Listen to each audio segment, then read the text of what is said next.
What's going on, everybody? Welcome to the Alex Cuesta Show. How's everybody doing out there on this Wednesday, July 10th, 2024 for episode number 131? For those keeping score at home, we were not here last week. We were going to try and do a show. Didn't end up working out, and then it was the holiday, and me and Dave were like, We were going to go live on 4th of July, and I was like, that's not going to be a good idea. No one's going to watch that. It's your fault. That was my fault. I kind of just passed out on 4th of July. We were going to do it, and then I sucked. So, but we are back this week. We're excited. We got a lot to get to, not a lot of time, so I want to jump right into it almost, Dave.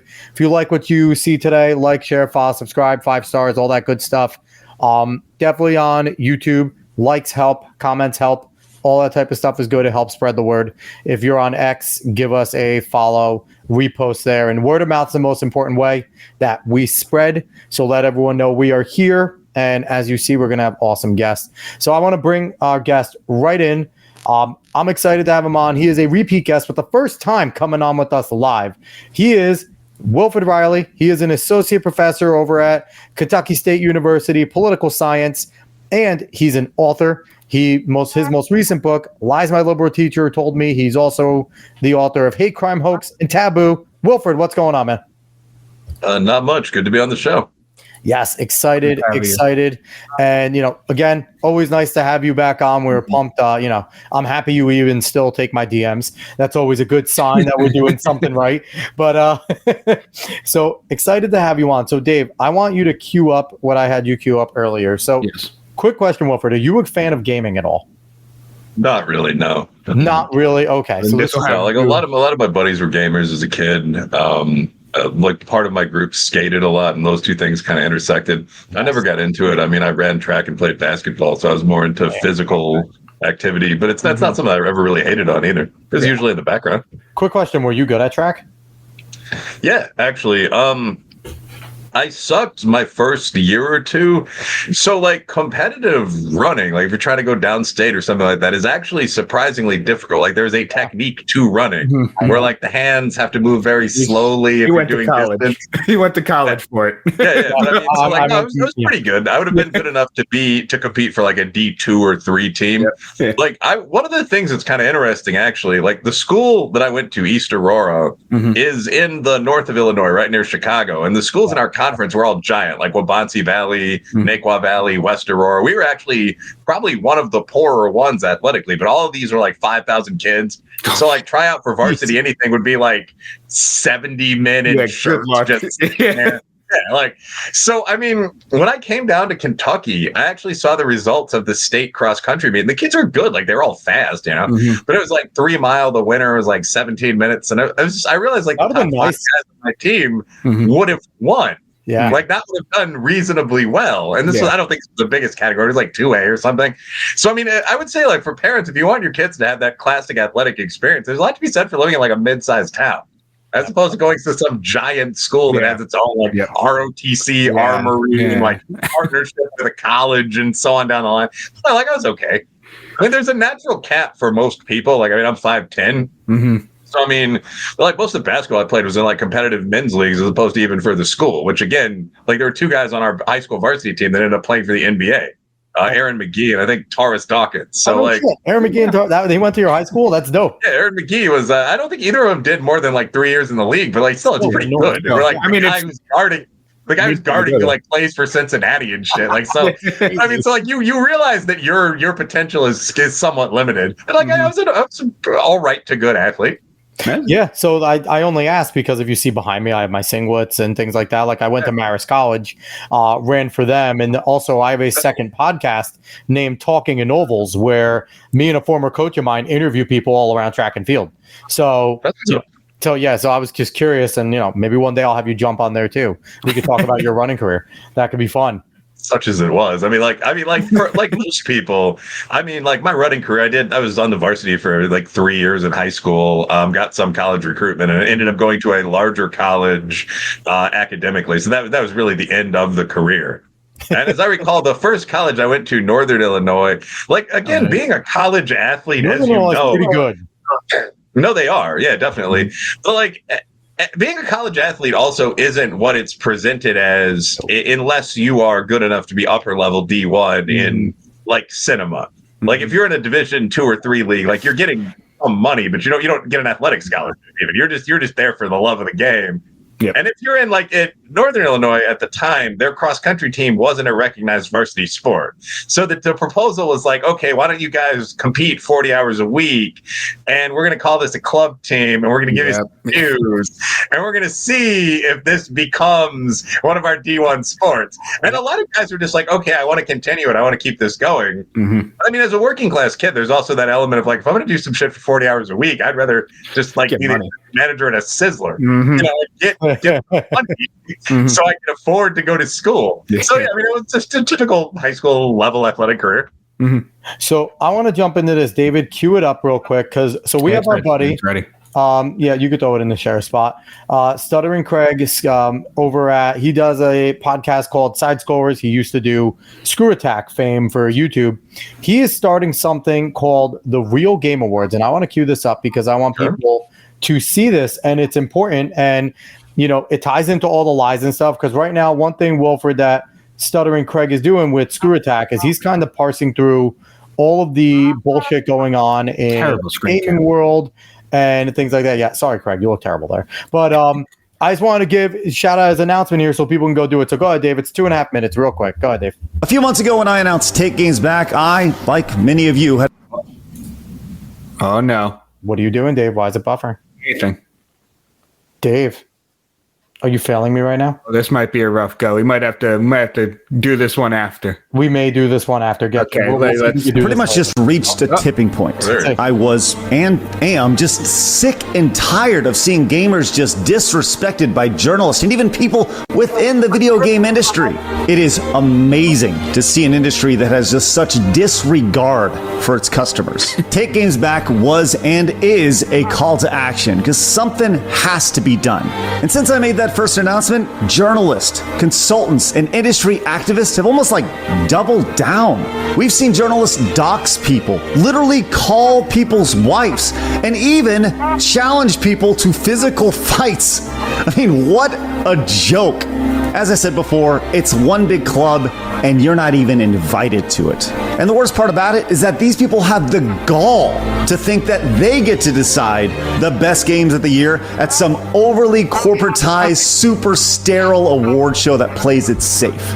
Not anymore. Starting today, Take Games Back is officially called the Real Game Awards. I've always thought the phrase for gamers, by gamers is extremely cliche, but I gotta be honest, that's exactly what the Real Game Awards is. You decide what you like best, not some activist blogger out of San Francisco or New York. We're gonna remove all that bullshit product placement and all that celebrity nonsense that's thrown in there. Get right to the core of it. It's about games. If you're tired of all the nonsense in the video game industry and want to help reclaim the voice for actual gamers, become a voting member of the Real Game Awards. And hell yes, we're gonna gatekeep, which is why it costs $30 a year to become a voting member. If you become a member today, guess what? We're actually taking suggestions for categories right now. Yes, you will decide the categories voted on in this year's award show. In 2024, we want to do a digital event because our goal is simple. We want to save as much money as we can for 2025 where we can hold a physical event. We can jump out of here. I don't care if we do it at a Buffalo. Yep. So basically, in the end, where'd you go, Will? Where'd you go, Will? There you are. Okay. So basically, in the end, what it is that Craig is starting the Real Game Awards. If you look down here, there's the place to go. And it's basically to take it away from, because what we see, Will, this ties into all the things that we're talking to with activist journalism. We're seeing it on the political side, which is where you mostly stay, but it's everywhere right now, Wilfred. It's like, it's wild that it goes into something so like that's supposed to be like taking us out of things, right? We're supposed to be playing video games to get away from this shit, but here we are. And so what do you feel like? You're not a gamer, but what do you feel about what something like Craig is trying to do there? I mean, I'm not really too surprised by that. Like, I don't follow the gaming world that much, but I mean, when you look at like the Sweet Baby Inc. controversy and so on, like a lot of this ties into just the reality that American college produces a lot of people that have degrees in bullshit. Yes. I mean, they're usually not in the top 10 fields alongside engineering and criminal justice and so on. But I mean, the studies are usually all of them are in the top 30, 40. So, I mean, you have people that have studied this stuff and sociology, women's oppression historically, so on. And when they get out, they're mostly going to go work in kind of edgy, interesting media fields. I mean, I remember there was a Harvard student maybe 5 or 6 years back who became very famous because she took all these explicit sexual pictures. Like, I don't mean to be crude, but like her boyfriend came on her lips and she took a picture of it and posted this to Facebook and Twitter and was like, I'm proud to be who I am. The original Hawk girl.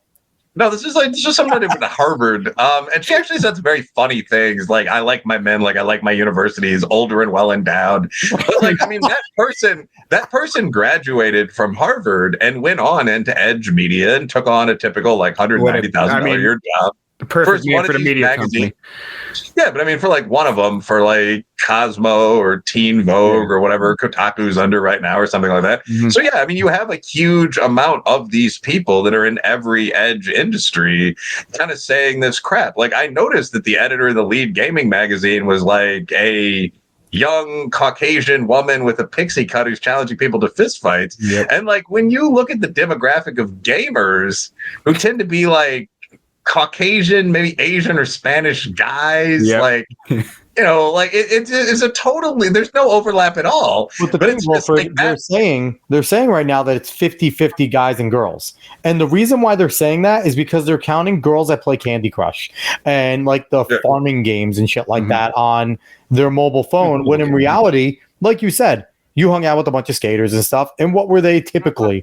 They were a bunch of dudes that just went after skating to go play video games. And maybe you got like that one chick that hung around with the group and she came and she maybe played some Halo or whatever. Like, she was like, fine. But that was typically wasn't the demographic. So they just, more lies, right? More lies that they're trying to pull. Yeah, I mean, I don't really have a problem with the idea that half of the people that are involved in computer-based entertainment are female. Like, I mean, like, there are a lot of games that are sort of like, even like the old school, like Settlers of Catan, Magic the Gathering, like there's a whole world of shit like that began as even Dungeons and Dragons, stuff that began in nerd culture decades ago. That was actually pretty racially and even sexually integrated that migrated online. Yep. But I mean, like, yeah, if you're playing like something where you pick up resources going around a track, it's probably like 40% female.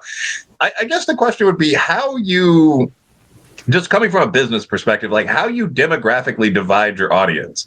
So if you're looking at that core audience of people that play like first-person shooter games and athletics games, and that make up like 80%, as I recall, it's like 87% of the people that like purchase gaming content and read gaming magazines and like follow new titles, not to like wait for the app to upload, not mocking like female gamers. Like if you're targeting that group, you would use different techniques than you would with like casual amateur fans. And you would also try not to alienate the people that are buying 90% of your product. Unless you're in this weird world where you're hiring executives from a group that hate their core audience. And by the way, I don't just think that's gaming. I think that like, it's everywhere. Yeah, it's a real problem because in college, you have a situation where a lot of the very core majors, like all the studies fields, sociology, a lot of the other social sciences, things like anthropology, a lot of the things where you're probably not going to get a job in that field with the bachelor's degree, but which have always been feeders into advertising, marketing, trading floors. Like when I worked on an elite sales floor, we usually wouldn't hire anyone with a degree in like sales. The idea was, do you have enough of a background to be considered upper middle class by our clients? So like philosophy was popular. Can you actually like talk shit on the phone if someone engages you and wants to understand like what why would I buy this from you? This costs $100,000. So, all of those people coming in are very, very different from what they were 25 years ago. And this is a real point. And I'm actually not particularly sexist or racist in any direction. But I mean, like the collegiate graduating pool right now is about 60% female. It's insanely liberal. Yep. I mean, like, we've started mapping the political preferences of college professors after an incredible amount of resistance from the campuses. Like, there's a lot of data on like affirmative action admissions or professors voting positions and even attitudes that was very hard to get for a long period of time. But like the social science faculties at most schools are like 93% to the left. Students seem to be about 80% to the left. So anyway, you're getting all these people. They don't look much of anything like the population. They're going into all these fields and they're doing this kind of weird, not even woke, but like isolated coastal upper class kid shit that nobody wants to see. And the ultimate example, and the conservative podcaster Matt Walsh has gone on about this for like weeks at a time, but was Bud Light hiring a transgender spokesmodel as like one of the leading Bud Light girls. Like she got her own can and bottle. And then the like, marketing girl was this early 30s something-year-old that was partied with frat boys, but then went out to say like, we want to get away from frat culture. And it's like your whole demographic is a bunch of frat boys drinking your piss water at really high rates in college because they don't give a shit about the taste. They're just trying to get fucked up. So it's like you're trying to get away from your demographic. And how many trans people are sitting there and going, man, I really want that Bud Light. Like, I'm sorry, if you're like a Dylan Mulvaney trans, it's a caricature of a woman, you're like, give me my Cosmo. Like, that's because that's what Dylan Mulvaney is going to think every girl wants, right? Is my Cosmo and my mimosa, like in my heels. Like, that's the last thing that Dylan Mulvaney is thinking about is a Bud Light. So it's like, it's so weird, but it comes back to what you said, that these liberal arts and these like social science professors are not only just left, a lot of them are just like Marxist left, like a leftist, not just like your typical left wing and American think about, but it's like Marxist. And it's wild to think that they're now putting these on these kids. And, you know, kids in college feel like they're adults. You're a college professor, so you see it. But they are still incredibly easy to mold. They're incredibly easy to influence. So when they're going there and they're looking up to some of these professors who are intelligent people, it's not like they're idiots, and they're looking up to them and things that they say, it's real easy to sit there and turn them Marxist, turn them classist, when a lot of these kids are the upper class that they're like marching against. It's like they're just going to go fight their parents. It's really weird. It's a matter of like turning them Marxist. I think it's a matter of not introducing young people to any of the classical ideas that you were supposed to introduce young rebels to in college. Like if I really had to take this seriously. But I mean, so yeah, first of all, like with the Dylan Mulvaney thing, yeah, the person, the VP who was responsible for that looked exactly like you would have expected her to. I mean, she was like a 32-year-old girl boss for one of like the lower Ivies or like the better Big Ten schools who like had a former like fraternity president boyfriend. I think they were separated. She didn't want her frat boy audience. She wanted to reject and move on into new demographics. And like, again, actually try not to stereotype too much when I'm, for example, hiring, but like it was bang, bang, bang, just what you would have thought. And so their spokesmodel, like where the person doing the languid bathtub ads that they do and so on, was male, like with the dick. Yeah. It was something that was very obviously not going to work. And there was a complete disconnect between, if you look at their marketing team, it was like almost all upper middle class women and low testosterone, like East Coast upper middle class dudes. A bunch of and all of them, when they booked Dylan Mulvaney, there were people like clapping in the room. There were like pictures of this. And then the audience, it's guys who were Greek in college, mostly who just partied in college, who graduated, who never grew in terms of taste. And who just still, they have a couple beers once a week when their wife drinks wine and they drink Bud Light. And if you are presenting this to that demographic, they're just going to stop drinking Bud Light and drink something called bilge water. They're going to buy a Coors. At least the Silver Bullet is cold. That Mountain Blue, it's cold, baby. Beers, which also are kind of average in my opinion. They're much better beers in Mexico. They're much better beers in Germany. But like, I mean, you started seeing these new beers like Victoria, which is a hell of a lot better than Bud Light, like flying off the shelves. So could go buy our buddy over there, Conservative Dad's Ultra Right Beer, Seth Weathers. Another nice answer to Bud Light. The ultra right beer thing, I mean, is just funny to me. Like I do. That guy, by the way, seems like a perfectly nice guy. We had an exchange. Seth is awesome. He's a nice guy. He just He's like a cool guy dude. that just, he saw an opportunity. Bud Light was floundering, and he's like, let me go get a piece of that pie. And he's a conservative guy, so let's do it. And, he sent David and I a nice care package. We each got 18 beers. We got shirts. I got Riley Gaines hanging out in the back as Miss July over there.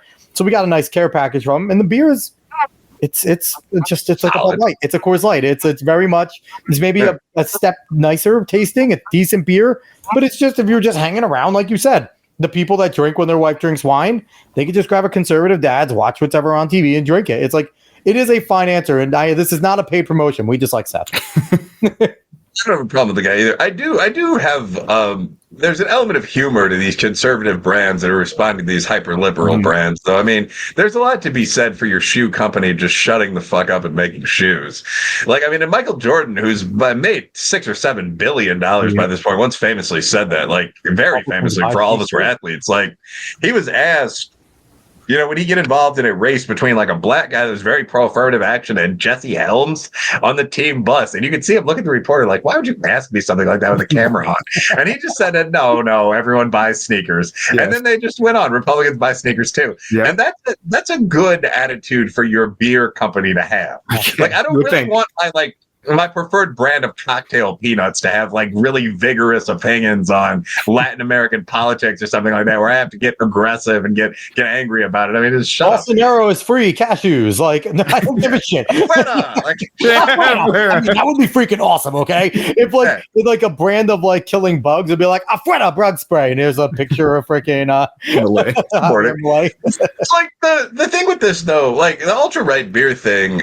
It is really targeted just at, again, that demographic of conservative guys that want to get laid and sometimes like drinking beer. Like, they hired the girl that that made herself famous for saying nigga once on a podcast. Yeah.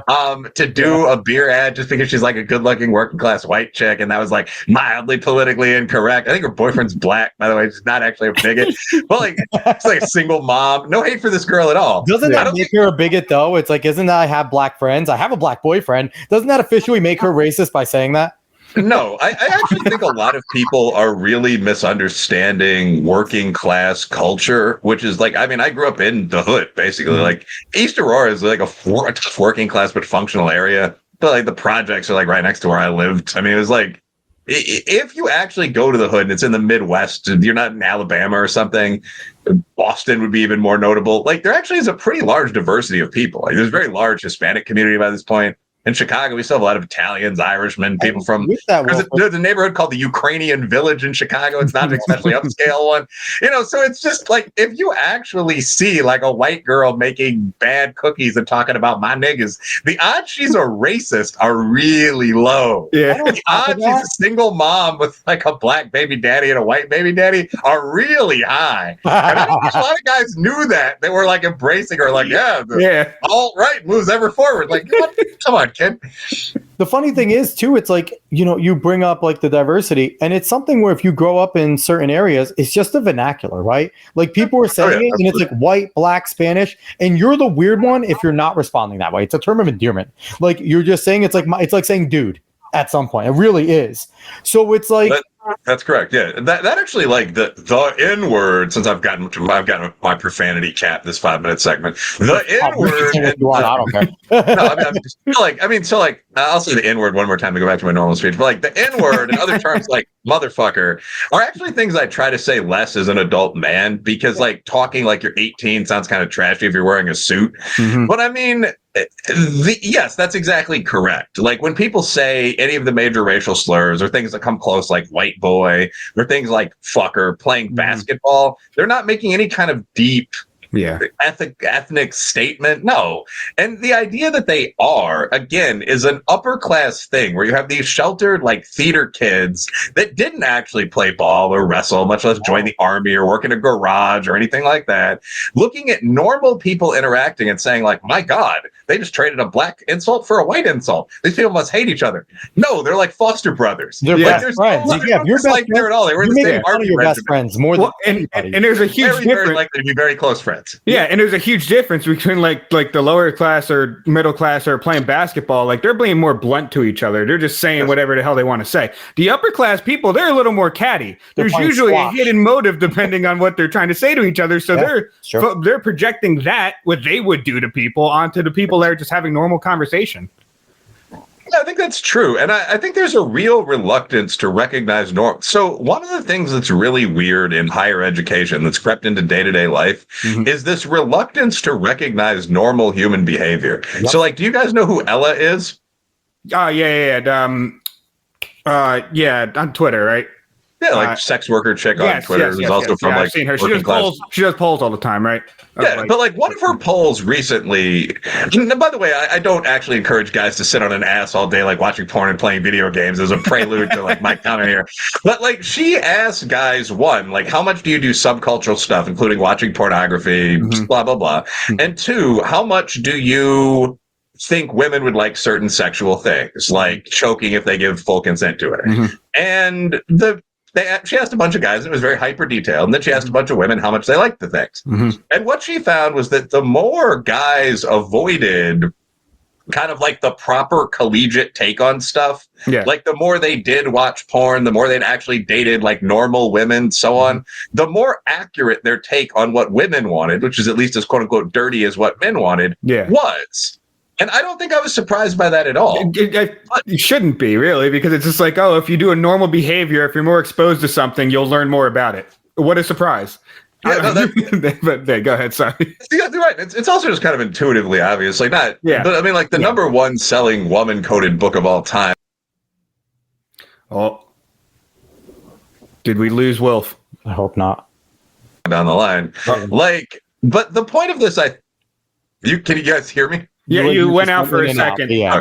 Yeah, but no, what I said was just like the number one selling quote unquote woman coded book of all time is 50 Shades of Grey. Yep. And that's an extremely well known fact in one of my worlds, which is the publishing world. Yep. Number two is 50 Shades Darker. And jumping onto that, there's a new one that's entered women into like the world of like fantasy with dragons and stuff called The Fourth Wing, which my wife read, and she knows I like Lord of the Rings and Aragon and stuff like that. I'm a giant nerd. So she's like, hey, this is a pretty good show about dragons and stuff. I think you'll like it. She goes, but the sex scenes are incredibly explicit. And I'm like, I'm an adult male. I can do this. Like, whatever. I don't care. I've seen porn. It's fine. Like, and I read it and I get through one of them, Wilfred. Women are fucking disgusting. Like, I'm not going to lie. Like, women are gross when they write stuff. It is worse than any porn scene a director. I'm not going to say any. I'll take that back. But I was going to say porn scenes that they could do, like, just the explicitness of it is gross. And like you said, like, these are the things that women are reading. And you're thinking that these women don't want to experience some of these fantasies in some way? I think that bluntly, I think the thing that's disturbing for a lot of guys is that so many of the fantasies are rapes, or they involve things that aren't explicit. That's the weirdest thing. Yeah, or that, I mean, bluntly, or that they involve things that aren't exactly human. Like the Dragon book you mentioned is part of what's called the whole Monster Fucker series. Yep. And like, just, I'm not going to say Google that, but like, there's an entire women's category where like the hero is like the king of the orcs. Yeah. Like, a former partner of mine, who's still a good friend, I'm not going to name her, was an actual sexologist. So, like, well, part of the reason I know that, like, I'm a pretty good quantitative researcher, and I've chipped into a lot of papers over the years. And I've read, not just with her, like a lot of actual sexology. And it's a full field. Like, Ella's contributed to it. Friends like Deborah So have contributed to it. And, like, we actually know what men and women are interested in. And, like, the idea that women have darker fantasies than men isn't really that much challenged. So I guess the point that I'm making here isn't like, you know, women are perverts, because guys commit most of the actual sex crimes. It's that the more you know about actual human behavior, the less shocked you are by what people do. So like the normal working class kids having fist fights if they get mad at each other, or just casually using slurs at each other and then just being friends, compared to everything else people do, isn't shocking at all.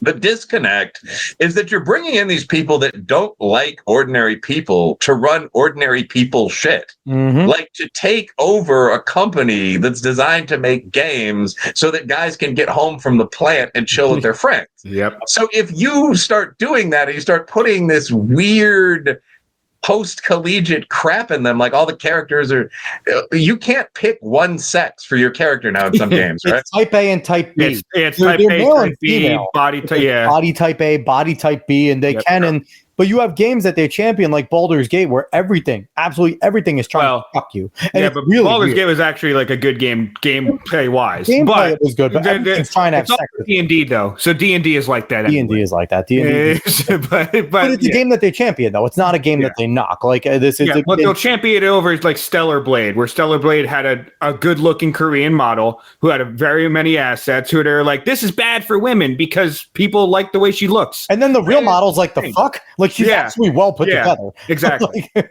And so they're bringing in all this stuff, like you said, Wilfred, and it's like you said, there's a huge disconnect, and I think this ties into also what we're seeing politically, right?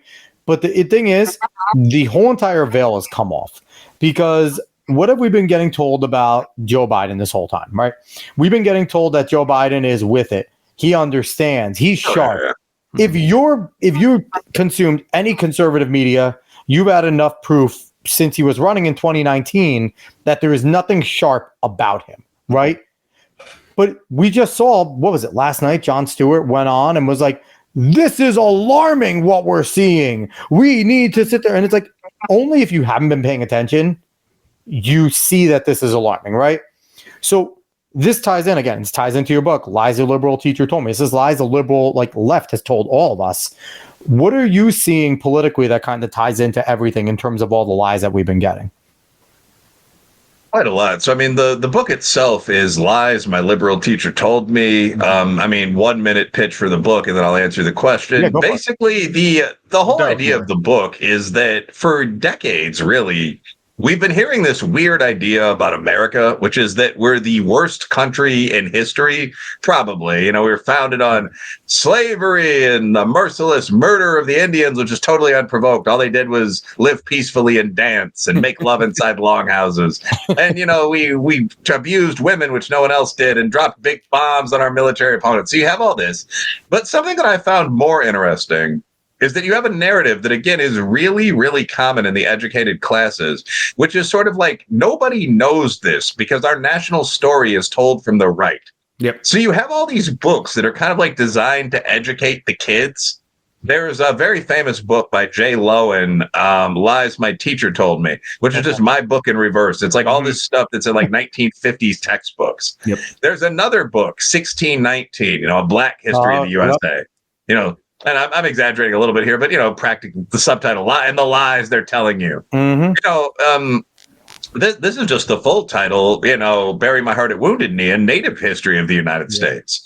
There's that old commie Howard Zinn, another full-on 400-pager. His is A People's History of the United States. So there's this idea that... And these are, when you guys said I've read that, everyone's read that. These are high school textbooks. I'm not being glib, but like these are the most widely assigned books in many of our schools. 1619 has one of the most commonly used educational curriculums in the United States. Which is wild. The Zen Education Project, which is openly Marxist, also has an educational curriculum. So you have this idea where your people are constantly being told this is an evil, wicked country, and they're also being told you're being told something else from the right. And in my book, I make a couple of points that I think are pretty obvious. One is this is not an evil, particularly wicked country. Humans are a predator species. No country is perfect. Yep. But the flaws of the United States, like having slaves, and someone mentioned Tom Wood's book. Yeah, there are a couple of other good books that have done this over the years. I do think mine's a little more specific. Like I read through all of these history textbooks and broke out this info. But shout out to Tom Woods, he's a good writer. But so point one, like the things that the United States did were done by literally everyone throughout history. And this is important to realize. Like, it's very important to have a personal honor code, but ultimate morals probably aren't real. That's the most debated question in philosophy. Yeah. And we can at least say that until the past 70 years or so, nobody had the sort of dorm room morality that everyone pretends to today. The term homophobia would have been incomprehensible to any American or Zulu or French or Aztec general. Like, what are you talking about? You're saying I don't like butt sex? If you bring that up again, I'm going to have you crucified. You son of a- It would have been completely incomprehensible. So most of the things that we view as great national sins, like slavery, being a bit more serious, have existed literally throughout the entire run of the human species. And still exist. Yeah. Right now, sex slavery is arguably bigger and worse than, most forms of slavery have ever been. And we are kind of just sweeping it under the rug. If you're not on the right now, apparently that's a big thing on the right. We saw the movie Sound of Freedom, which the left tried to smear as lies. And it was just trying to expose sex slavery is real. It's going on. It's a massive industry and it needs to be stopped. And this goes well beyond. Now, I would add one thing there because we've talked about sex work and so on. I mean, most figures for trafficking in sex work are at about 1 or 2%. So we need to totally break, the ancient pimps trade, which is another classic human vice.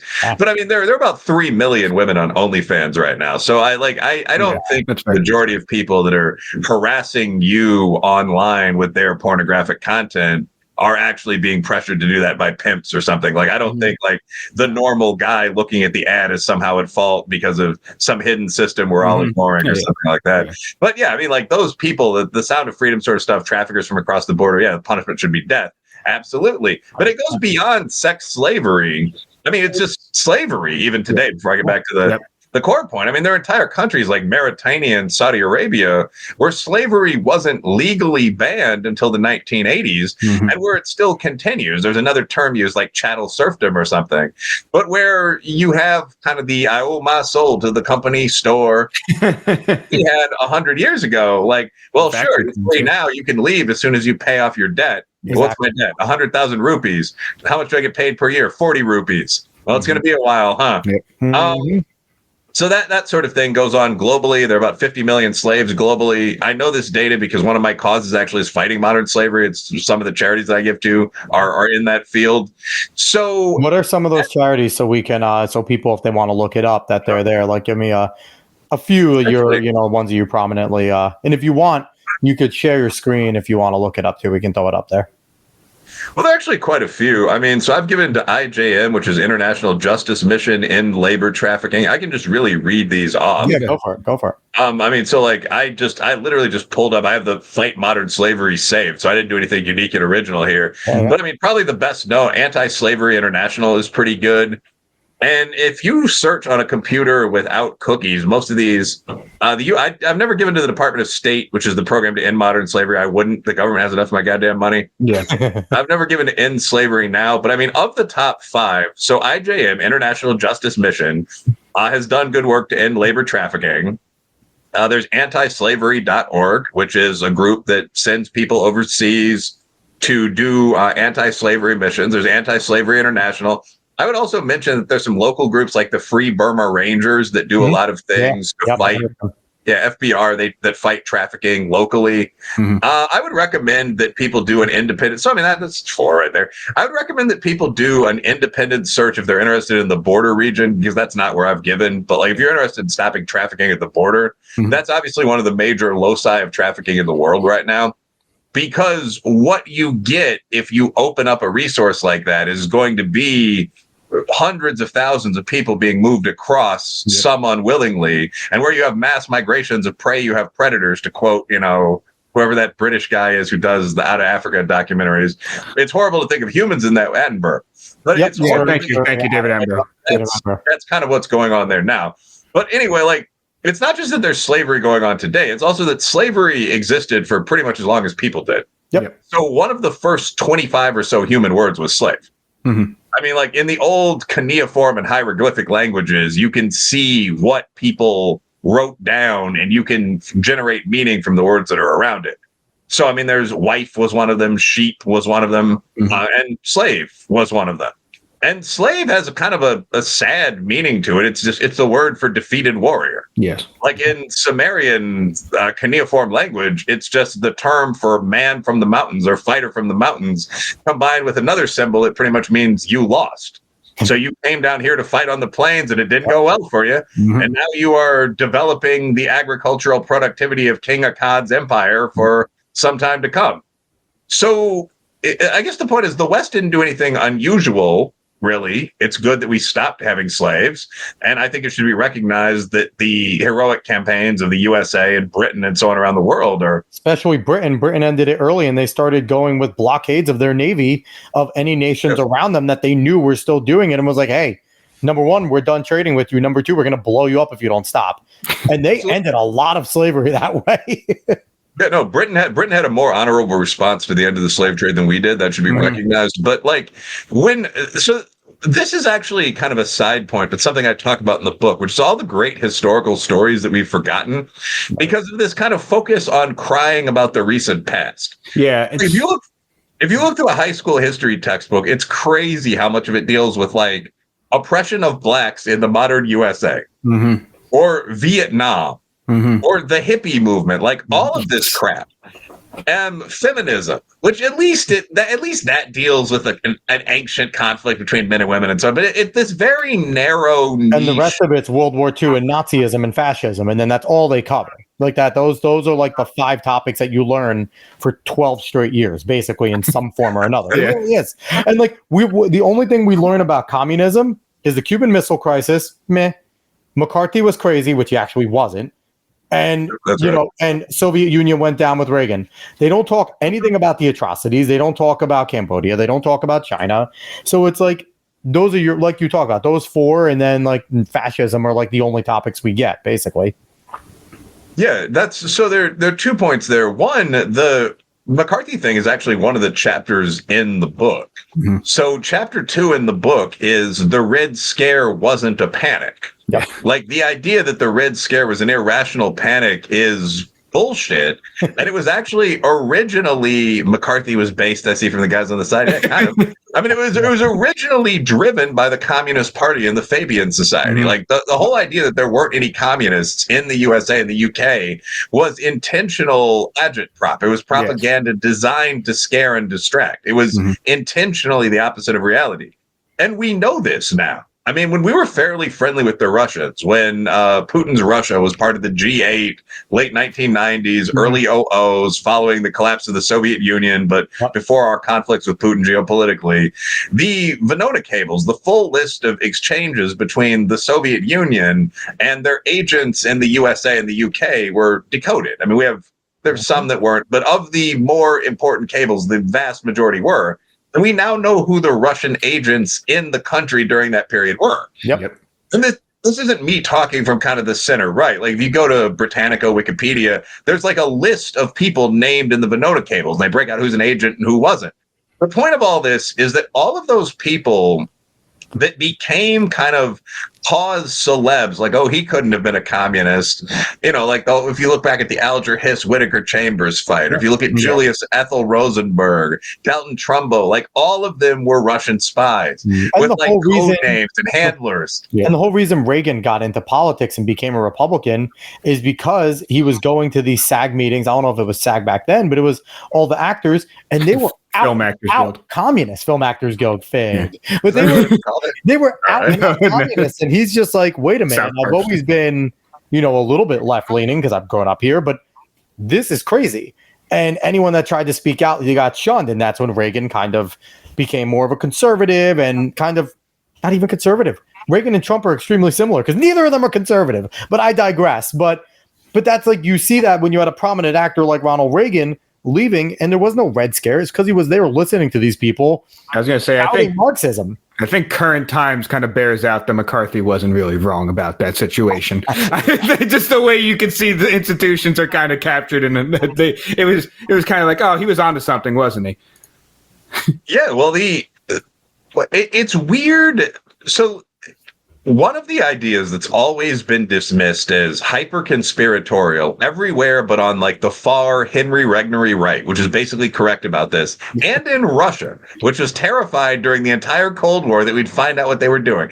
But one of those ideas was that there was a kind of fifth column of genuinely communist American intellectuals backed up by actual Russians in the USA. And we now know that was pretty much true. Yep. Like there were X, whatever the Venona number is, X number of agents in the USA. And there were also all of these people that were taking what were pretty much communist ideas and moving them into the American mainstream. Like there were tens of thousands, of members of the Communist Party. Mm-hmm. So, and again, I don't know exactly what percentage of the people who were active in the American radical scene were genuinely aware of who they were serving during the beatnik 1950s and hippie 1960s and Vietnam 1970s and so on. But it's a percentage greater than zero. And the impact they had on society was really, really significant. Like, we lost the Vietnam War. Vietnamese generals like Ho Chi Minh said, in large part because of the American home front demonstrations, constant protests, so on. The large majority of actual Americans supported the Vietnam War until very close to the end. That's something else that I point out in the book. Yep. 2/3 of American soldiers in Vietnam were volunteers who wanted to fight the communists. No. I mean, they all hated that. You would never hear that in history class today. All you hear is the stories of, well, they were all rebelling and killing those people in charge and their COs. And you didn't want to be a CO in the Vietnam War because, they'll watch your back the whole time. But like you said, in reality, there was major support. And this is where, I think the media deserves partially a bad rap because it was the first, politicized war in a lot of ways where you saw the open politics of it. And, me and David, our father, we've talked about this forever. If you just let American generals go in and do their jobs, there's not a war we probably don't win, right? But that war, the American generals couldn't do their job. They were sitting there stuck with a camera around them and a journalist following them with everything they did. So even if you wanted to order something that maybe was a little touchy or in the line of war was going to save your people, but, maybe not be most kosher back there, you couldn't do it. And we lost a lot of lives because of that. And I personally, I don't think ultimate morality is real at all. I mean, I think you should be very honorable with your wife and kids and so on. But I mean, like, armies used to openly paint black flags on their saddles or tanks or whatever and just kill every member of the opposing army. And the idea was that armed enemy fighting men weren't probably the best people to waste your empathy on. So I think that's a very logical opinion to hold. In fact, that almost everyone still holds privately. Well, no, you don't understand that every war is a genocide now. So that's the thing. Like, so we saw this with television, and then we finally managed to embed the damned reporters and get them out of the front lines. So we solved that problem during Gulf War I, which we won. But then we're facing the same problem with social media, where you have people on the ground now sending up images of violence using their cell phones and so on. The basic issue with this kind of war coverage is the same thing as the issue with, for example, George Floyd and Jacob Blake with policing. Most people who haven't been soldiers or a step below that, policemen or maybe competitive athletes or slum dwellers or something, most people have never seen serious violence. Yeah. So, like, I actually have. Like, I mean, I've seen people get shot, and so I've never seen anyone get, like, ripped apart by the tank round. So, I mean, I guess there's if they're escalating levels to it, I guess. Yeah, someone a big set on fire with white phosphorus or something. It's not what you want to see in the morning. No. But I mean, like, but most people have never seen a basic level of violence, like say killing a deer, something that you would expect probably 35% at least of males to have done themselves. Which used to be like a 80 percentile thing, not less than 100 years ago, where you hunted. Your dad probably or someone in your family went out and hunt. You fired a gun before you went out and at least tried to kill a deer. Like, that was a normal thing for, at minimum, the suburban to rural kids, right? Now, I want to say perhaps 70% of kids are like, no, I never want to touch a gun. It's like, wait, you out of your mind? Of course you want to touch a gun. Like, that's exactly right. Yeah, it's actually really problematic. So I consider myself kind of I'm like a soft merchant at this point in my life. But like, I'm actually, a sideline of mine technically is that I'm a professional pistol instructor. Like, I'm one of those. I have my little gun thing on my wall. Like, I don't know, we don't need really turn the camera. But like, I technically have one of those like NRA and like in-state policing certifications to train people to get concealed carry licenses and all that. But like, to do that, you have to go to the range like every week or two and show you still have your basic skills and so on. So you get to see people firing guns and you get used to just the thunder of the weapon and that kind of thing. And I mean, I just have a regular gun. I have a 3rd gen Glock 17. It's a handgun. I don't have like my self-defense weapon is not like some bazooka type thing that people would imagine. But it'll do the job if you're skilled enough, right? Like you obviously have the skill. If someone wants to threaten you, they're probably not going to be walking, and you'll be facing a jury of your peers, and that's okay, right? Like it's better to be kind of involved and carried by six, as the old Kentucky saying goes. I mean, if you get a Kentucky jury in a home invasion case, you're going home in like a week. You're in the hotel or whatever until they let you go. But I mean, it's basically though, although in all honesty, I've never killed anyone, and I'm quite happy about that. Actually, I took the scholar's path. I wouldn't be like panicked or anything, but I prefer not to shoot anybody. So hopefully there won't be a burglar crazy enough to break into my house. Pleasant. It seems like I enjoy hunting, but it would seem shooting another human citizen over your television, which I would. I mean, you have to send the message. You can't just rob people's houses. Not yours. Yeah. The next person could be someone's grandmother, but it seems like an unpleasant way to spend your weekend, going down to the local jail and then everyone, the hospital. But at any rate, the point, though, is that what we're talking about, that normal experience of using a firearm to defend your home or using a firearm to hunt a deer, just the most mundane shit in the world, most people now do not have. Yeah. So when you see things like the George Floyd video is upsetting to see, but it's basically a guy who's going through what's called excited delirium. He's taking a whole bunch of drugs. He took meth. He took fentanyl. You can see the guy. I've seen the full video. You can see the guy screaming in panic before anything happens to him. He's sitting next to the car, howling and yelling, and the cops are actually being very patient with this. Yeah. And the girlfriend is screaming with him to stop. Like she's begging him, or whoever. I don't know if it's his girlfriend, whoever that was. I never knew, but she's begging him, like, stop. You're like telling him he's out of control, and the cops are going to arrest him. And for the video, the cops are looking like they're not trying to do anything violent. They were just trying to get him to calm down, to participate, and you probably would have been arrested either way, but they weren't trying to escalate that situation if you watch the whole video. No, that's correct. And there are multiple people there. There's his girl. A lot of people don't know that his drug dealer actually is in the car the entire time. Nothing happened to him. Yep. The white fire captain that eventually starts freaking out on the cops was there for a while, initially giving not terrible advice. So it's not like the cops are beating this guy in the middle of the street with no one there. There are 5 or 6 people around saying like, hey, calm down, shut up, big guy. And this goes on for 30 or 40 minutes. And the cops finally say, well, this is a public space. We're going to have to take you in. We're going to have to put you in the car. And that's when the situation escalates. Yep. And I mean, in all honesty, like anyone that's ever rolled, anyone's ever been in a fight situation, like the guy Chauvin weighs he's a fit guy, but he weighs about 150 pounds. He didn't kill George Floyd by pressing his knee on the back of Floyd's shoulder or even on his neck. Like, that's not going to kill a fit male who weighs 220 in any normal situation. The only question is, did Floyd have, say, an inflamed heart, something like that, I'm not a doctor, caused by his use of those narcotics, that escalated? Because then that is, legally speaking, that is Chauvin's fault. And that normally would be manslaughter, something COVID like that. Too. Apparently he had COVID, they found out.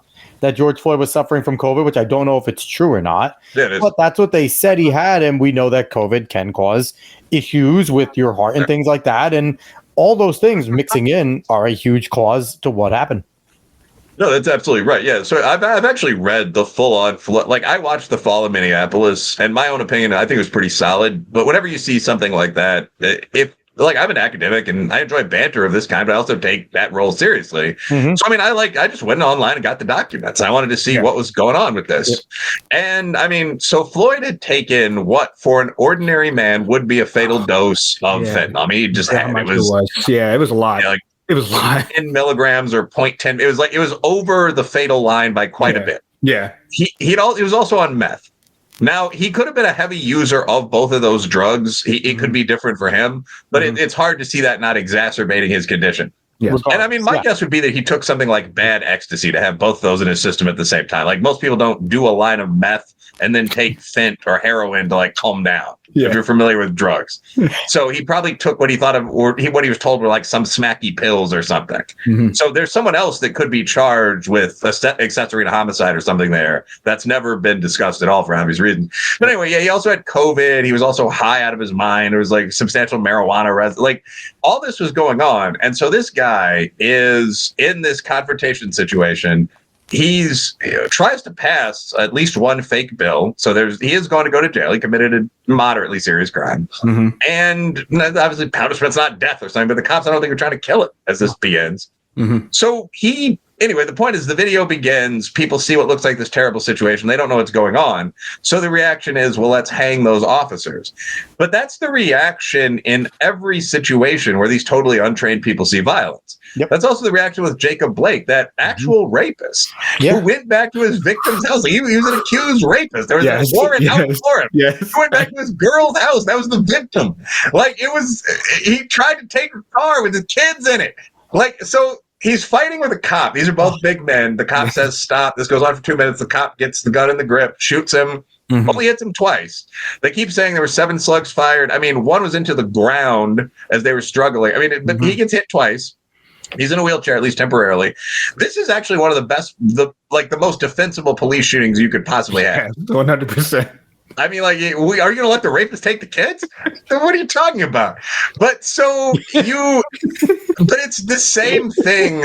When people see this, the question is, well, you see that horror of, the jacketed bullet striking the divine human form. That nothing can ever justify that. And I guess my point is that that same overly empathic attitude, which might be fine for like your wife on a rabbit hunt or something, but really can't guide society, that's now being used in the military context. Yes, that is part of why we lost Vietnam, but it's also part of what's affecting the Israelis right now in their war with Hamas. Yep. I hate the whole entire. So, Will, I know we got to let you go, but we'll end off with this real quick. I absolutely hate the new term in war, proportional response. It is the dumbest thing I've ever fucking heard. You know what the proportional response is? I'm stronger than you. I roll you over until you wave the white flag sufficiently. Then that's all Israel needs to do. And that's all they should be doing. But Wilfred, unless you have a last comment on that, I know you got to roll. We want to let you go. So if you want to have a last comment, and then we'll get you out of here. Sure thing, so we got 5 minutes. So, I mean, basically, first of all, proportionality in war doesn't mean you have to do exactly what your enemy does. In fact, that's the first thing they tell you not to do if you ever study military science, you sit in on an ROTC class, anything like that, because that just continues the war forever with great loss to women, children, so on. That's what war used to be. Like, each tribe would raid outside the other tribe's boundaries and grab one fighting man and torture him for 2 weeks, so you'd come back and get him. That's the Hatfields and McCoys. What proportionality in war means in actual international law is there enough of a justification, i.e. killing enough enemy soldiers, you want to kill as many as possible, to engage in the action, even if the action will kill, say, 10 small children and a beloved dog that was once used in a Palestinian ad campaign, apparently a thing that actually happened. So an AI ad, probably. I don't believe anything that's coming out of Palestine, by the way. Not a single thing. I believe nothing coming out of Palestine and probably 15% coming out of Israel, because fog of war exists, right? I trust Israel more than I trust the Palestinians. So I'll believe 15% of their propaganda, because it's all wartime propaganda. They're all going to try and get you on their side. I think that's quite right. That's also why I don't really say a lot about Russia, Ukraine. Like, if I had to pick a side in this unfortunate mutual Slavic bloodbath, where people like Putin keep bringing up things like, this land has belonged to me since my great ancestral cousin had a man, Volodograd, the Kinslayer, took it from the dreaded yellow men on their swift ponies. And it's just like, what the hell are you talking about? Like, I've listened to the full translated version of Putin's interview with Tucker, and it's just sort of, this is why wars are fought, obviously. When we strip away the rhetoric and so on, people want such and such a lake that their great grandfather sailed on or their navy once won a battle in. But I mean, I don't have strong feelings about that. I don't feel that I have to. No. But I mean, one reason I don't comment, although I back Ukraine, is that I think both sides are obviously lying. Yeah. I mean, if you have Telegram or any similar tool, I mean, this is not something I do personally, but there are quite a few videos of mutual tortures and this kind of thing. Whole towns have been destroyed. Yeah, so it strikes me as the sort of war where you really don't want to get captured. Like, I don't really have a strong reason to think one side's doing less of that than the other. Israel, Palestine, there actually is a good guy. Like, both sides, I'm sure, on the battlefield are doing some unfortunate things. But Israel was unprovokedly attacked at a peace raid. Yeah. I mean, like, they were literally like dancing for peace. Their government had proposed a peace treaty. There was a ceasefire with Hamas. Two-party solution. They were those people dancing there wanted a two-party solution, which is something Palestine and the Palestinians, from the river to the sea, means Israel doesn't exist. So that's not what they want at all. That's the problem. And you actually said that really well. You said that better than I did. Like, it's important that people, the ordinary American viewer, realize this. The Arabs don't want peace with the Yahud in general. No. I'm sure there are people that are well-educated, that are very peaceful there that do, but about 95% of the Arab street just wants Israel gone. Yep. So Palestine has been offered about 9 two-state solutions. Now, this is already after the British, who were friends with the Hashemite kings, gave 3/4 of what was supposed to be Israel to the king of Jordan. Just on some general fuck you sort of, we're going to help our buddy here become one of the most powerful men in the world. Like, it was just really just a back of the hand to the Jews. After that, the Jews said, well, okay, we're legendarily a mercantile people. We can take what you give us and we can make that very successful. We get Jerusalem, Tel Aviv. Okay, sure, we'll do that. We'll make a deal with this other group of violent Arabs. Of course, doesn't describe everyone in the group. The Palestinians said no to that. And they're still saying no to that today. And that's the elephant in the room that these silly liberals will never recognize. My book is about a bunch more elephants that they will never recognize. Yes, it is. So once again, we got to let you go. You're an important guy. You got things to do. But he is Wilfred Reilly. He's someone we will certainly have on again in the future if you'd like to jump on. He's an associate professor of political science over at Kentucky State University, which I have no idea how you are still swimming in those murky waters of higher education, but I respect you for doing it. And also, if you see on the screen right there, go to his Amazon page. It is Lies My Liberal Teacher Told Me. You can go read that. We talked about some of the things today. We touched on a bunch of things that he has in there. There's obviously much, much more. Yeah. And go pick up his other books too. Hate, Crime, Hoax, which I read, which was fan-freaking-tastic. And Taboo, also another very good book. And, go follow him on X. I'll put it on the screen right there at Will_the_B630. And I will say, if you have the time, if you still have a Facebook, go follow Wilfred on Facebook. I cry hysterically laughing at some of the shit that you put up and the questions that you put out there. They are just incredibly funny, and the way that you phrase things is so good. So go follow him there. Wilfred, thank you so much for coming on. Yes, thank you very much. Thanks for having me, gents. And we will see you later, man. Have a good one. All right. This is live. I'm going to click out here. Have a good one. See you. All right, so Dave, you can get us out of there. So we're going to hang on for a few more minutes. Everyone, thank you for staying on. We appreciate you guys all here watching on YouTube, watching on X and everything like that, watching on Facebook as well. We appreciate all you. And Wilfred's a great guest, obviously incredibly intelligent guy. Go pick up his book. Dave, do you have anything to say about, things we talked about with Wilfred? I mean, it was a great conversation. We went in places that I didn't think we would go. I did not think George Floyd was going to get brought up, but that was a good conversation. I mean, you need to talk about what the reality of situations that actually happen and parse with that too. Yeah, and parse through everything that was just forced down as a narrative onto people and through the media and through just general social media and how that could be astroturfed by a lot of things. And you just see things, you think that they're true, and all of a sudden you find out much later that they're not. Yeah. And I like having smart guys like him on the show, right? Because he breaks things down in a way that, me and you aren't complete idiots. I'm mostly on the idiot spectrum. You're I'm pretty stupid. But he explains things in such a way that's he's more learned. He's more researched. He has a lot of the statistics and facts to back up his claims as well, which always helps. So love having Wilfred on. So David, I want to get your opinion though, because we didn't talk much about the video we showed in the beginning. I was actually going to bring that up. That's perfect. Stuttering Craig, the Real Game Awards.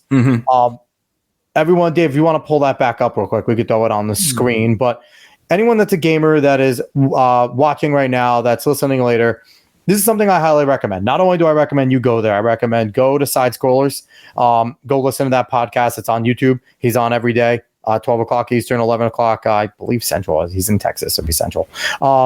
But go there. They talk all the gaming stuff and everything like that. But if you're a fan of gaming, I think this is a really cool opportunity to kind of have a say again.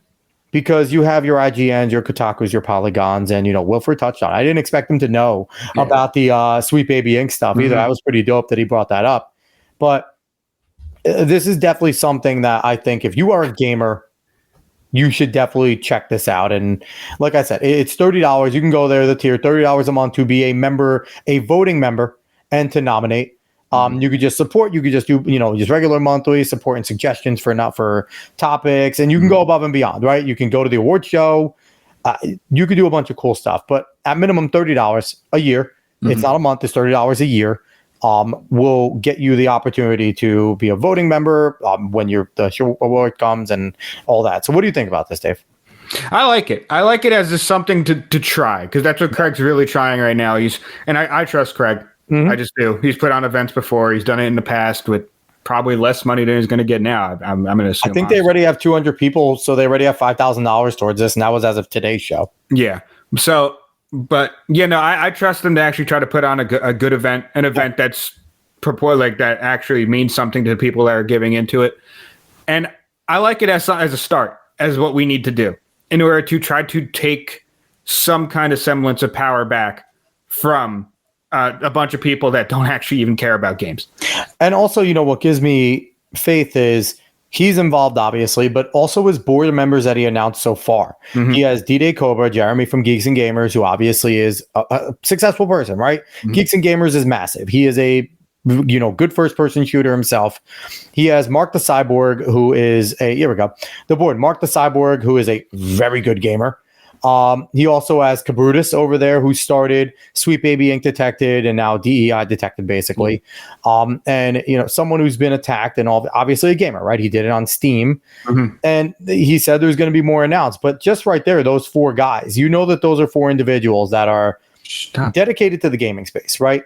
And they are going to make it so that this event is put on in the best way possible. And guys like, obviously people that Stutter and Craig has on, like Yellow Flash and Razor Fist, and Melanie Mack was on today and things like that. Like they might not be directly involved with the board, but they're going to be people that are supporting this and that are, putting their time into, probably voting or maybe making topics, or even if they do presenters, I don't know how they're going to do it, but the people involved will be the people that, if you're on this side of the sphere and you're not a fucking psycho, are people that you probably watch on YouTube already and that you like and that you want.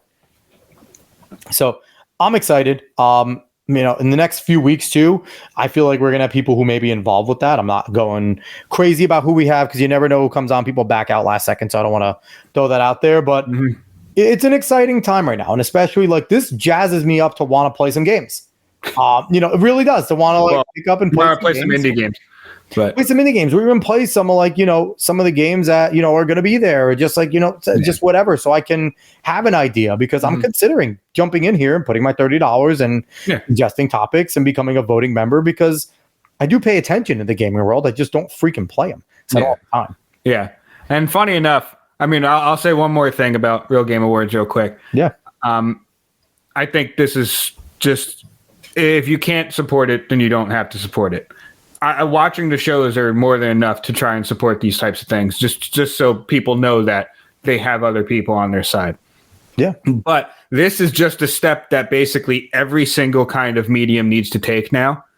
And it doesn't have to be an award show, but some kind of step to try to get these activists out of these positions where they have some type of power, some type of lever where they can pull, to get people that actually enjoy and do things with the medium out of, because they always try to kick people that actually care about these things out. Yeah.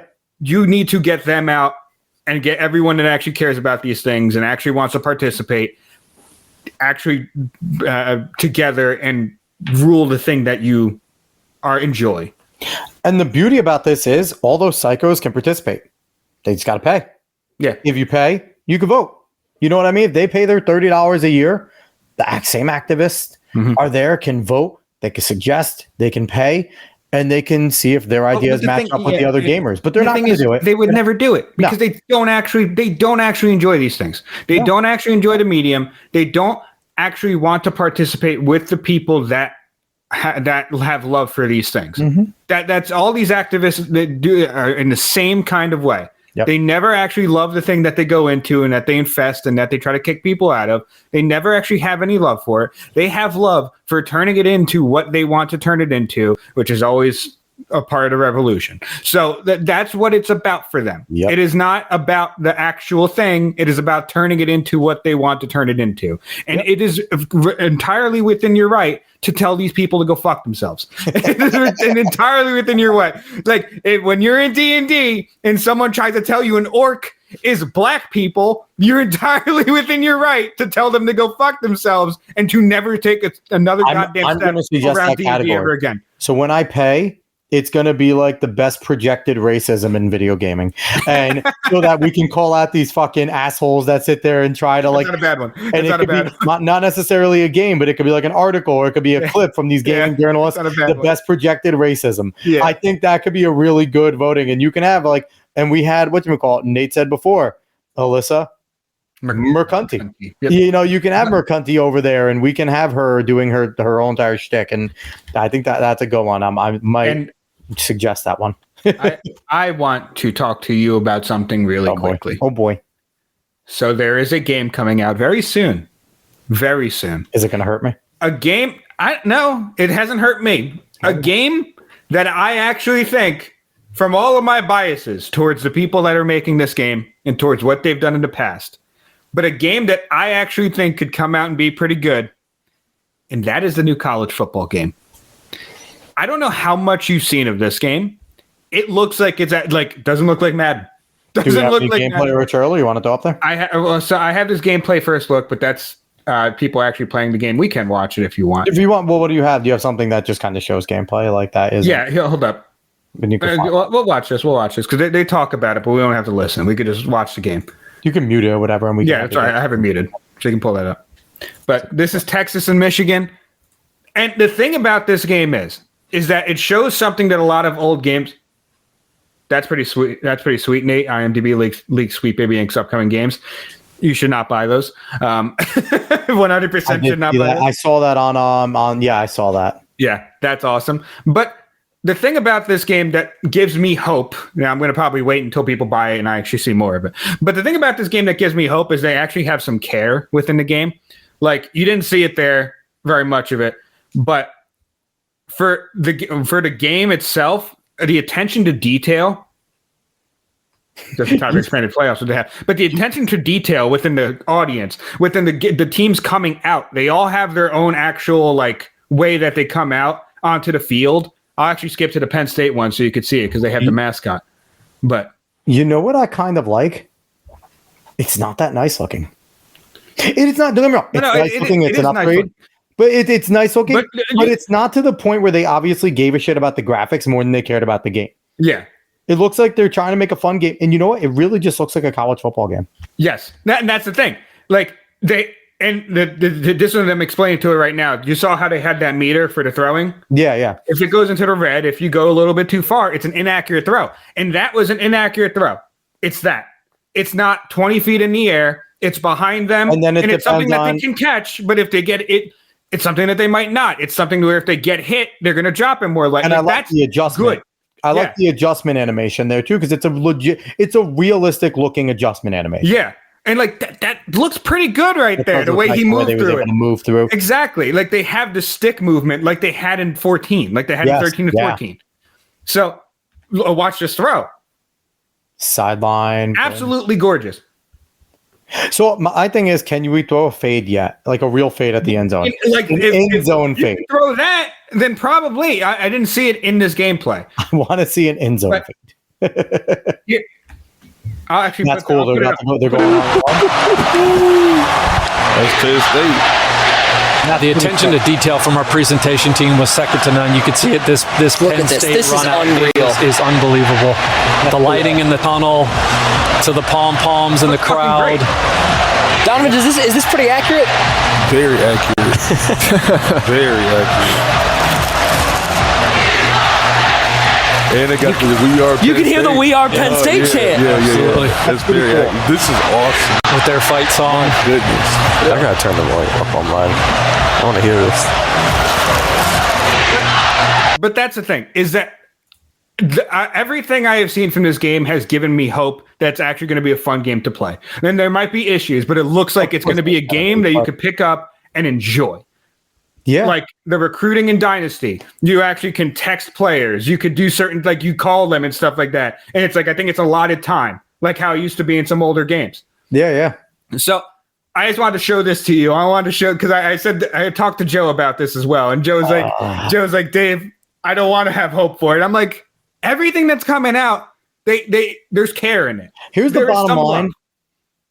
Gameplay decent if they have a great dynasty mode, if they have a good recruiting mode, if they have that, if I could take my Marist Red Foxes or my Rutgers Scarlet Knights and make them a championship team, we'll see. But Nate G over here, our buddy Nate, same here, Mr. Hell out of college football, just in time for the expanded playoffs. Absolutely. Which they have. Which Florida State should have been in last year.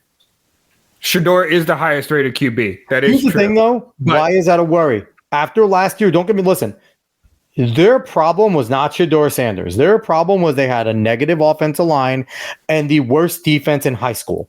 Like, there wasn't like they had the worst defense in high school football, okay? Their problem last year was not Shedeur Sanders, and Shedeur, I know, gets some things, but they were awful in defense. They couldn't stop anybody.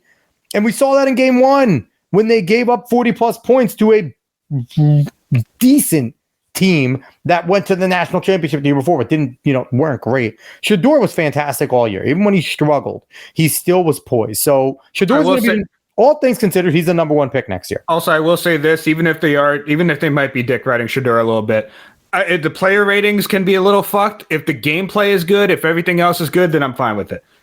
Quinn Ewers and Carson Beck are way better. I mean, you can make that argument, but but my thing is like that's fine. I'll argue, like you guys can argue with that. I'll argue with that. That doesn't matter. That's okay. As long as the game is good, the player ratings I don't necessarily care about a lot. And the beauty of it, Nate, is now that before back in the day with these college games, you were stuck with those ratings, right? Now they'll adjust it mid-year. If Shedeur goes and throws 4 picks, they probably will. If he goes and throws 4 picks and then the next week throws 3, he'll probably take a few hits. I wouldn't doubt it. And, I think it would be, it would be cool. But you could take like the throwing meter away. You could take, because they have this thing called wear and tear, where if you get hit hard, like it'll affect your QB's arm if he gets hit on the arm, on his throwing arm. If he gets a concussion, does he like have scrambled eggs for brains and is maybe fined if they don't take him out? I don't know. Fined as a coach for not taking out your concussed quarterback? I'm not sure, but like fat man. But it affects certain things, and like you could take that out. You could also eliminate wear and tear. You don't have to play with it. So cool. I like it's like Snake Eater, but I just wanted to bring this to your attention that basically everything I've seen from this game has given me hope that it actually can be a game you could play and enjoy and not fucking hate EA for. It does look good as long as the ball spins the right way. We have a good start, but I just want to see more decently fit offensive and defensive linemen complain that they are slobs in college football. I forget which one it was. I forget where he was from, but he showed himself off. He's like, I'm not that big in a college football game. He's just like this fat Super Mario looking slob. And he's like, come on, guys. I'm not that big. So but it does look good. I will say this. I know for like my player, whatever, the Road to Glory. Their Road to Glory doesn't start in high school. Okay, good. Doesn't start in high school. I like starting in high school. I mean, if you pick like 8 games, it can get annoying at some point, but I like starting in high school. It's nice. But that doesn't start in high school, so that's a little bit whatever. And I was going to say there's one more thing that was a little bit of annoying.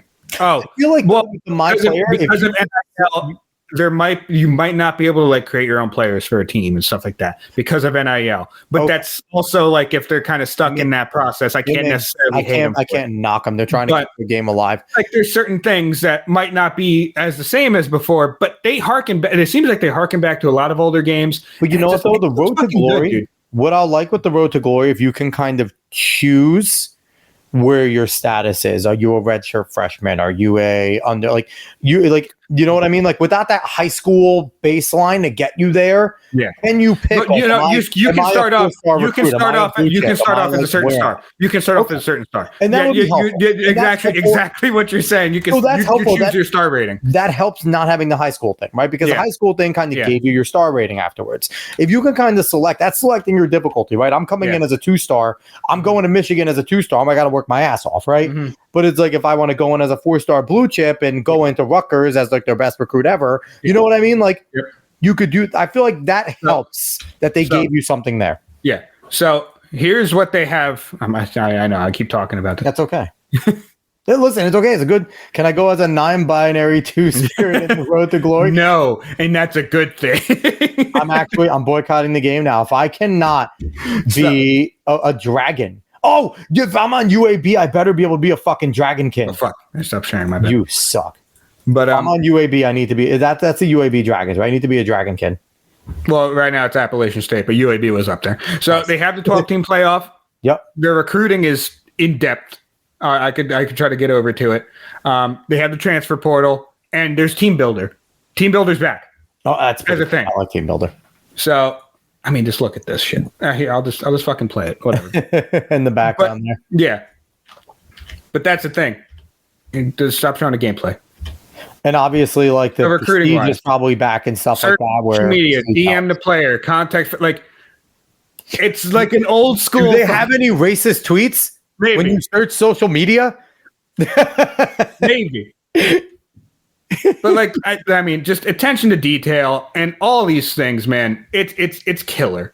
It's awesome. It really is. And are all these things can change. Do they have their names in the game now? All the ones that opt in. If they opted in, yes. Like Arch Manning just opted in. That's going to be fun. The portal, that'll be interesting. Yeah. So I wonder, can you turn off the portal? Because Maybe. I don't know. hated some of that type of stuff because sometimes the CPU just goes crazy. Yeah. You know what I mean? But you know what, though? Maybe it's right because the portal is ridiculous. So yeah.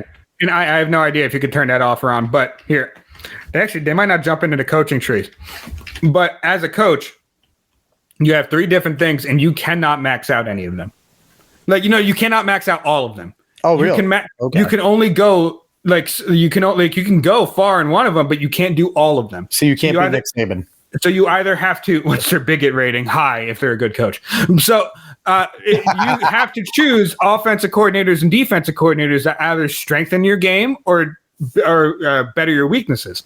So I don't know. I'm gushing over the game, but it's because pretty good. So what they're releasing right now is good. Yeah, and that'd be awesome if it's good.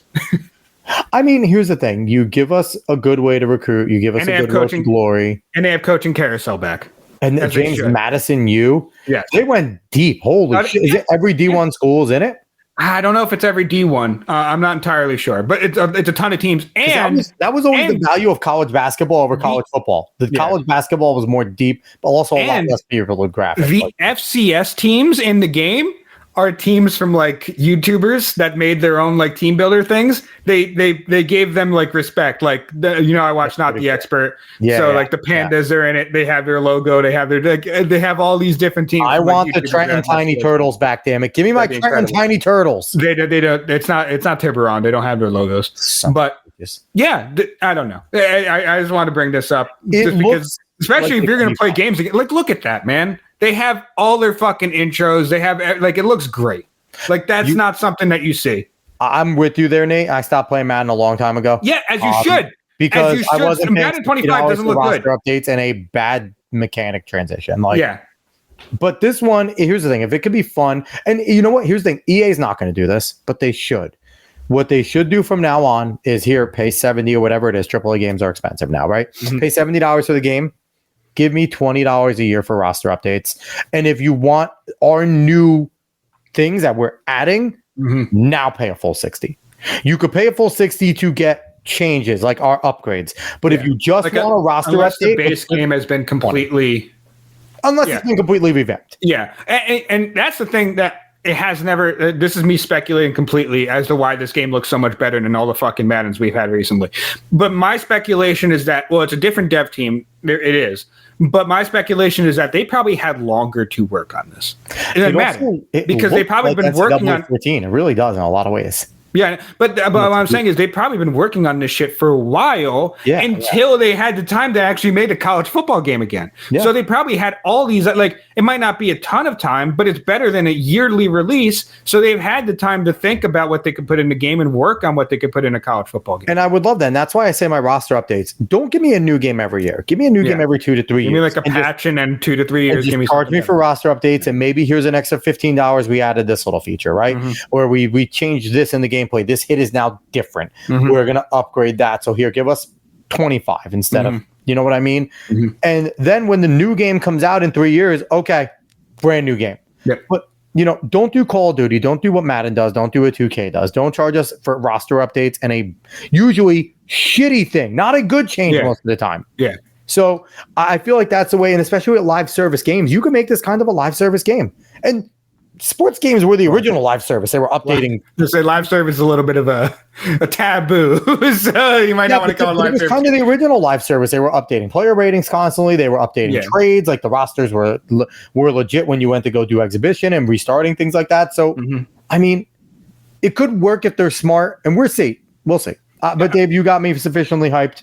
I will yak about potentially playing video games again, and then I won't do it. Completely accurate, Nate. Look, we yearly did WWE games. Yep. Yeah, you're right. Same thing with UFC.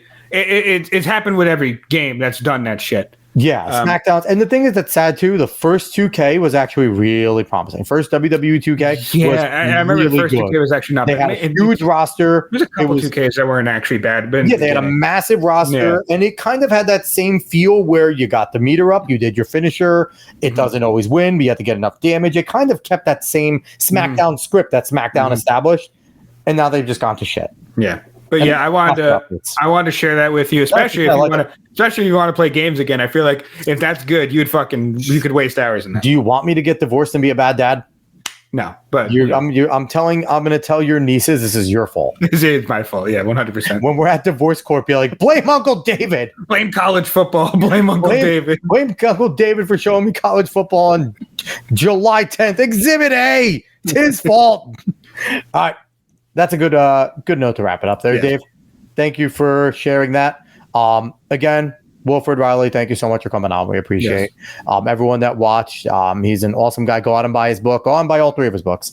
They're all really good. And if you heard here today, he's a smart guy. You're getting a lot of good information, a lot of well-researched information over there.